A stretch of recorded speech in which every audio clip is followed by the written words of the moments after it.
Study IQ IAS, अब तैयारी हुई affordable. Hello everyone, welcome to the YouTube channel of UPSC CSC study IQ। मेरा नाम है रणधीर सिंह और आज के इस वीडियो में हम ये जानने वाले हैं कि आखिरकार जो 20 अक्टूबर में आतंकवादी हमला किया गया, जो कश्मीर घाटी के गांदरबल डिस्ट्रिक्ट में किया गया, क्यों इन आतंकवादियों ने जेड मोड़ टनल में काम कर रहे वर्कर्स को निशाना बनाया। दोस्तों, हमेशा इनका निशाना हमारे आर्मी वाले रहे, हमारे पुलिस वाले रहे, राइट। लेकिन इस बार इन्होंने उन वर्कर्स को मारा जो निहत्थे थे, और वो भी जेड मोड़ टनल। ये प्रोजेक्ट ही क्यों, दोस्तों इसके बारे में हम जानेंगे। लेकिन वीडियो को आगे कंटिन्यू करने से मैं आपको पहले यह बता दूं कि कल सोशल मीडिया प्लेटफॉर्म में बहुत तेजी से इमेजेस और वीडियोस वायरल हो रही हैं दो टेररिस्ट की, जो 20 अक्टूबर के हमले में इनकी वीडियो जो है निकल के आ रही है। ये 7 मिनट की वीडियो है जिसमें ये आपका पूरा इन्होंने घूमा पहले टारगेट पूरा देखा है, कहां कहां कौन कौन बैठे, फिर इन्होंने हमला किया। इस बंदे ने पकड़ी हुई है AK-47 और दूसरे आतंकवादी ने पकड़ी थी M4 कार्बाइन। अगर मैं M4 कार्बाइन की बात करूं, वो AK-47 से ज्यादा लीथल है। वो मोस्ट एडवांस्ड असॉल्ट राइफल्स में से एक है, अमेरिकन मेड असॉल्ट राइफल है। तो सवाल यह है कि इनके पास ये M4 कार्बाइन पहुंची कैसे। कोई इसमें बताने की जरूरत नहीं, पाकिस्तान है। Obviously Pakistan is always involve. वो मना करता रहेगा लेकिन हम ब्लेम करते रहेंगे। बिल्कुल रियलिटी है कि पाकिस्तान वहां पे LOC की उस पार बैठे हुए आपकी मिलिटेंट आउटफिट्स को पूरी तरीके से हथियार प्रोवाइड करता है, इंटेलिजेंस प्रोवाइड करता है, ताकि वो कश्मीर घाटी में JNK में हमेशा टर्माइल क्रिएट करके रखे। दोस्तों, यहां पे एक और चीज, जब 20 अक्टूबर को हमला हुआ उसके बाद जो है रिसेंटली एक ऑर्गेनाइजेशन ने इसकी जिम्मेदारी ली है, और उस ऑर्गेनाइजेशन का नाम है तहरीक लबाए क्या मुस्लिम। ये नई ऑर्गेनाइजेशन जो है अब कश्मीर में इसने क्या कर दिया, अपने पैर जमाना स्टार्ट कर दिया।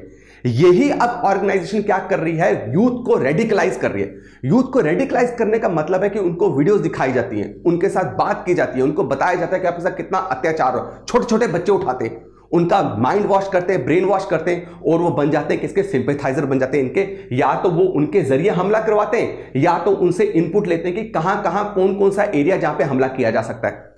और ऑब्वियसली ये तहरीक लबाए क्या मुस्लिम या कोई भी मिलिटेंट ऑर्गेनाइजेशन कश्मीर में काम कर ही नहीं सकती अगर वहां पे लोकल सिंपैथाइजर ना हो। ओवरग्राउंड वर्कर्स काम कर रहे हैं। ओवरग्राउंड वर्कर्स कौन है? ओवरग्राउंड वर्कर्स हम में से ही कोई जो हमारे साथ उठ रहा है, बैठ रहा है, वो मिला हुआ है। ये एक प्रोफेसर भी हो सकता है, एक गवर्नमेंट एम्प्लॉय भी हो सकता है, एक मोमो बेचने वाला भी हो सकता है। इनमें से कोई भी आपका ओवरग्राउंड वर्कर्स हो सकते हैं। और ये सिंपैथाइजर्स हैं, ये हमेशा जो है इनको सपोर्ट करते हैं। यही हैं जो इनको उठा के रास्ता बताते हैं कि यहां जाके अटैक करना है। अगर ये दोनों मिलिटेंट्स यहां पहुंचे हैं आपके जेड मोड़ टनल में, ये ऐसे हवा में नहीं पहुंच गए, इनको लाया गया, इनको पूरा रूट दिखाया गया और फिर इनको यहां से इवैक्यूएट भी करवाया गया कि कहां से निकल के आपको जाना है। दोस्तों, अब मैंने जैसे बोला कि जेड मोड़ टनल ही क्यों, अगर मैं आपको बताऊं, श्रीनगर से आपको जाना है कहां, कश्मीर से अगर आपको लद्दाख जाना है, there is only one way, वो है आपका नेशनल हाईवे 1A। यहीं से आपकी कनेक्टिविटी है। श्रीनगर से कश्मीर से लद्दाख जाने का कोई और रास्ता है ही नहीं है। आपको दरास, कारगिल और लेह, और याद कीजिए बच्चा, हमेशा इस दरास, कारगिल और लेह में सर्दियों में, और इस इलाके में, पूरे गांदरबल इलाके में, यहां इतनी हैवी स्नोफॉल होती है, यहां पे उस वक्त एवलांचेस आते हैं, लैंडस्लाइड आते हैं, जिससे ट्रांसपोर्टेशन पूरा डिसरप्ट हो जाता है, जिसकी वजह से यहां पे हमारे आर्म पर्सनल को, आर्मी को, आपके बॉर्डर रोड ऑर्गेनाइजेशन को काफी लंबा समय लगता है एरिया को वापस, रोड को वापस खोलने का और कनेक्टिविटी प्रोवाइड करने का। कभी कभी 1.5 महीने, 2 महीने तक ये रोडें बंद रहती हैं। और हमें पता है कि हम ऐसे स्ट्रेटेजिकली इंपॉर्टेंट रीजन को कभी भी रिस्क में नहीं ले सकते, क्योंकि लद्दाख बॉर्डर पाकिस्तान के साथ भी कर रहा है, लद्दाख बॉर्डर चाइना के साथ भी कर रहा है, और ये हार्श विंटर्स का ही हमेशा पाकिस्तान ने फायदा उठाया है। चाहे आप सियाचिन की लड़ाई देख लो, चाहे आप कारगिल की लड़ाई देख लो, जब हम सर्दियों में अपने एरिया को छोड़ते जहां पे इतनी हैवी स्नोफॉल होती है कि physically it is not possible to guard that region, और उस वक्त क्या करती है पाकिस्तान, धोखे से अंदर आके हमेशा इन एरियाज को कैप्चर करके बैठ जाती है, और गर्मी में जब हम वापस ऊपर चढ़ने लगते हैं फायर कर देती। तो स्ट्रेटेजिकली इस एरिया को हमें हमेशा खोल के रखना चाहिए। अब इसके क्या चक्कर है, इसी गांदरबल से लेके द्रास और कारगिल के बीच में एक मोड़ है जो जेड शेप में है। ये मोड़, ये देखेंगे आप तो ये जेड शेप में है। क्या है? इसलिए इसको बोलते हैं जेड मोड़। ये जेड मोड़ में इतने एवेलांचेस आते हैं कि इससे निकलना बहुत मुश्किल है। तो गवर्नमेंट ने क्या प्लान किया कि हम क्या करेंगे, हम मेरे दोस्तों टनल बनाएंगे। वो टनल जो बनेगा वो टनल बाईपास करेगा। क्या करेगा? टनल बाईपास करेगा। और अगर ये टनल बन गया तो श्रीनगर से लेके कारगिल द्रास तक ऑल वेदर एक्सेस मिलेगा, ऑल ईयर कनेक्टिविटी रहेगी। ये टनल बनाने का यही मकसद है और ये $1 बिलियन का प्रोजेक्ट है और इंडिया के लिए strategically it is very very important. मैंने आपको क्या बोला, क्यों जेड मोड टनल इतना इंपॉर्टेंट है? क्योंकि लद्दाख जो है it is situated very close to the borders of, as I discussed, with Pakistan and China.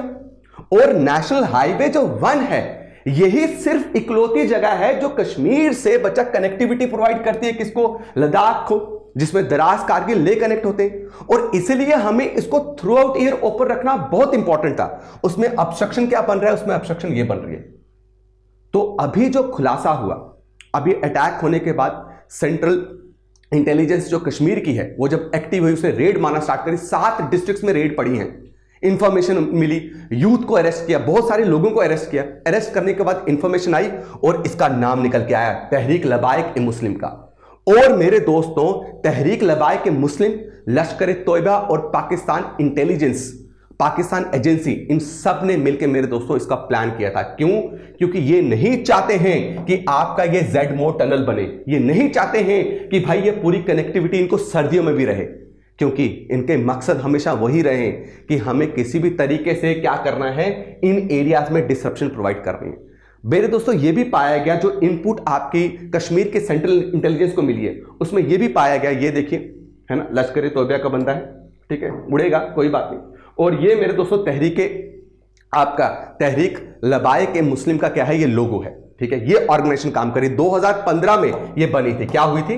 2015 में ये बनी थी। अब पता चल रहा है कि इसके पीछे जो हैंडलर है, जिसने ये प्लान किया है, वो कौन है? बाबा हमास। ये क्या है? बाबा हमास, जो पाकिस्तानी बेस्ड है।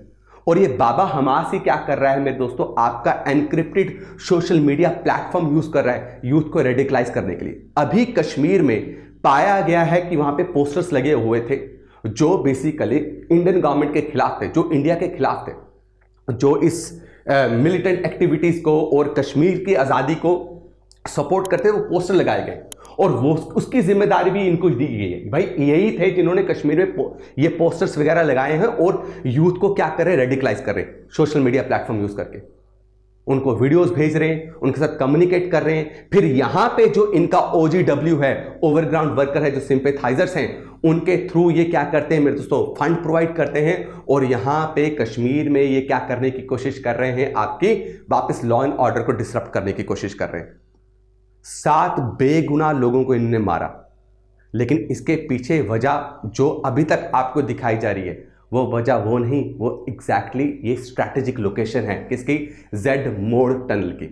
और ऑब्वियसली आपकी हमारी JNK में जो आर्मी डिप्लॉयड है और JNK की जो पुलिस है, SOG जिसको स्पेशल ऑपरेशन ग्रुप बोलते हैं, इन्होंने इनके हर एक इरादे को हमेशा नाकाम किया है और आगे भी करते रहेंगे। दोस्तों, कमेंट सेक्शन में आप जरूर बताइएगा कि इन आतंकवादी ऑर्गेनाइजेशन का आखिरकार क्या इलाज किया जाए। साथ में आपके लिए एक क्वेश्चन, बताइए, which among the following tributary of Jhelum originates from Ganderbal district where this Z-Mode tunnel is located and what it is called in Pakistan? दोस्तों, कौन सी नदी है इन चारों ऑप्शंस में से जो गांदरबल से निकलती है और वो जब पाकिस्तान में जाती है तो उसका क्या नाम है? इन चारों ऑप्शंस से जरूर बताइए कमेंट सेक्शन में कमेंट करके। थैंक यू सो मच, धन्यवाद, जय हिंद। स्टडी IQ IAS, अब तैयारी हुई अफोर्डेबल।